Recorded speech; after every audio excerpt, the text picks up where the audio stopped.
पश्चिम और मुर्शिदाबाद हिंसा को नहीं बीजेपी टीएमसी मुहांमुही।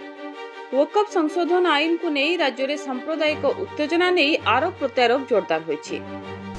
बीजेपी हिंसा पछरे टीएमसी संपृक्ति को आंगुली देखाउछि। सेपटे पश्चिमबंग मुख्यमंत्री ममता बनर्जी हिंसा पाई बीजेपी नेतृत्वाधीन केंद्र सरकार को टार्गेट करिसेंति। कहिसेंति मुर्शिदाबाद रे सांप्रदायिक हिंसा पाई पूर्वरु होइतिला प्लान।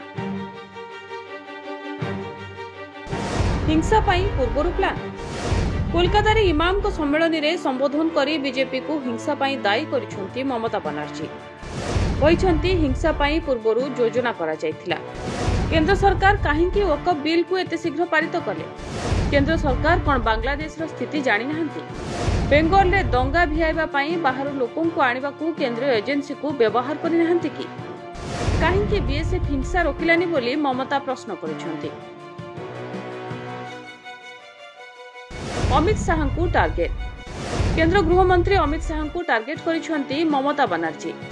बांग्लादेशी दुर्बृत्तों द्वारा अशांति सृष्टि करने को अमित शाह और बीएसएफ षड्यंत्र करथिबा से अभियोग करिसेंति।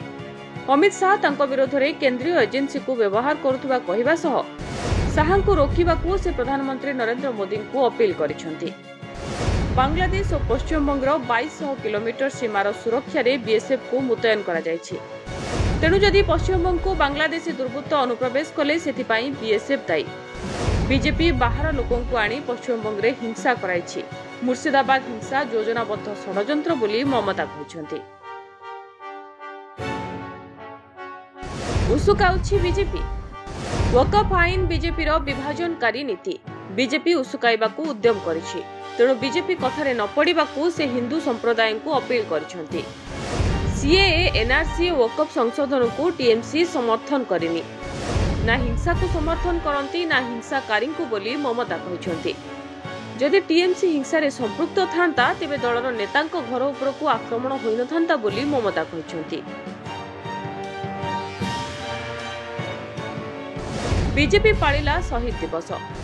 ममता बनर्जी मुस्लिम इमाम को संबोधन करथिबा बेले राज्य विधानसभा बाहर हिंदू शहीद दिवस पालन करिछि बीजेपी। हिंसा रे प्राण हराइथिबा मृतकों को श्रद्धांजलि दैछि दल। मुर्शिदाबाद हिंसा पछरे टीएमसी रो हाथ थिबा बीजेपी अभियोग करुछि। भोट बैंक पाई टीएमसी केते तळकु खसिबो बोली बीजेपी नेता रविशंकर प्रसाद प्रश्न करिसेंति। काहेकि पश्चिम बंग हिंदू पलायन करुछंती? राजनीति चलिबो हेले टीएमसी सरकार मानविकता हराई सारिछि कि बोली से प्रश्न करिसेंति। आसंता वर्ष पश्चिम बंग रे विधानसभा निर्वाचन हेबाकू जाउछि। एहा पूर्वरु मुर्शिदाबाद हिंसा को नहीं जोरदार होइछि राजनीति।